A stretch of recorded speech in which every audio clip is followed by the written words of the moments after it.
The name of this story is What a Huge Dog. I remember one October, we went to our cabin. It was an hour or two from town, and we were going to stock it up for the winter and to winterize it for the holidays to come. We were to reseal the windows, make sure the fireplace was good for the winter, cut wood and put it in the shed, fix the doorsteps, and it's strange because we don't know how they got broke in the first place. Because we came up here about 2 weeks ago and noticed that something had broken the front steps to the cabin. And we didn't have any idea how it had happened. But it had to have been something big. So we used the back door to carry out our supplies in. And we got started on the fireplace because it was cool that fall morning. And when we got through with it, we made a warm fire and noticed that the wood was really low. And that meant that we would be going into the forest to cut a load of wood. But first, we'll reseal the window of any drafts, fix the doorsteps that looked like something huge had stepped on them, and the middle one had a slight crack in it. We was going to replace it, but it worked for us. But now you could tell that it was something that broke it because you could see hairs on these broken steps. Strange, we said. And when we really looked at the back door, there were scratches up and down it like something had tried to get in. We really didn't know what they could have come from. Now, with the steps fixed, the food stored, and the window sealed, and the fireplace ready, it was time to cut the wood. And we had a road that goes behind the cabin where we would go cut wood. And there were 3 large trees that had fell in a storm, so we didn't have to go far. And as we were getting ready, we could hear a moaning somewhere off in the distance. So we started on the last tree over by the pond.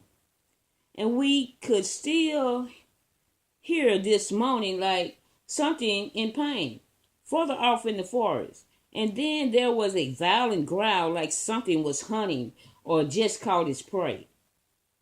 So we hurried up a pace because we couldn't recognize this sound. It wasn't familiar because we had never heard anything like it before. As he was cutting the wood, I was loading the back of the truck with every log he dropped. And as we got the truck loaded, there it was again, a violent growl, and this time it vibrated through the forest. We mean this growl was powerful. I mean strong. And seemed to be coming a little closer. We got in the truck and they turned it around, and about 20 feet away in a 10 feet tall thicket was something about 8.5 feet, standing back unsuspectedly, staring and growling and sniffing at us. But we couldn't see what this thing was. It was still there back in the thicket, just staring and growling at the truck. But we still couldn't see it clearly. Just eyes staring back at us. And we tore the hell out of there, back to the cabin, and left that thing about a mile or so in the forest. We made it back to the cabin, asking each other what it could have been with eyes off the ground 8.5 feet tall. And it was good they had their high-powered guns with them because they were spooked and they kept them near. And we nervously unloaded the wood and put it in the shed. And when We were through. We went inside to warm up and get a cup of coffee to calm our nerves. And we were sitting there wondering what the hell those eyes could have belonged to. And it was no bear, because bears around here wouldn't hide from you, but you would surely hide from them. But this was not a bear.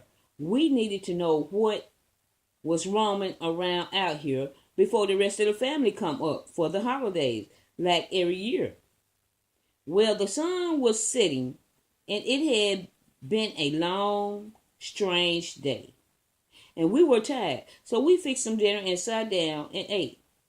And was talking about the day's event when we heard that heard what sounded like footsteps walking towards the cabin. They sounded massive, but they stopped at the edge of the forest out of sight. We looked out the windows and we seen nothing, but we knew it was there because we could feel eyes staring at us, not moving, just making, not moving or making another sound.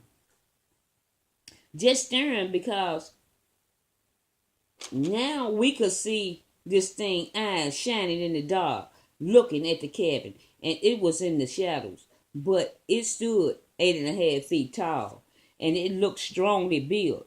Then it let out a howl so loud that it vibrated through the cabin, and quickly it came out and stood there on two legs.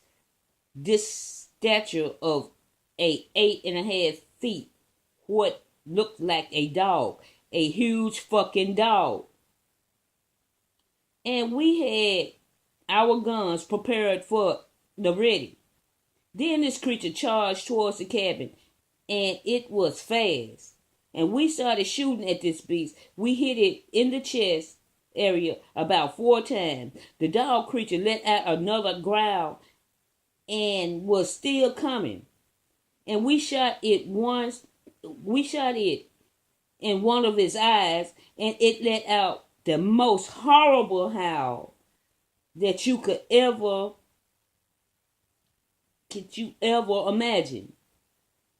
And then it ran off back into the forest with its rapid speed tearing through the trees like sticks as it went. And we listened to that terrible growl and howling until all went quiet. And all the nightlife came back. We hadn't even noticed that everything had went quiet. It was a few hours until daylight, and we waited until the sun was up and we left the cabin, hoping not to see that creature again. And we didn't. Thank you.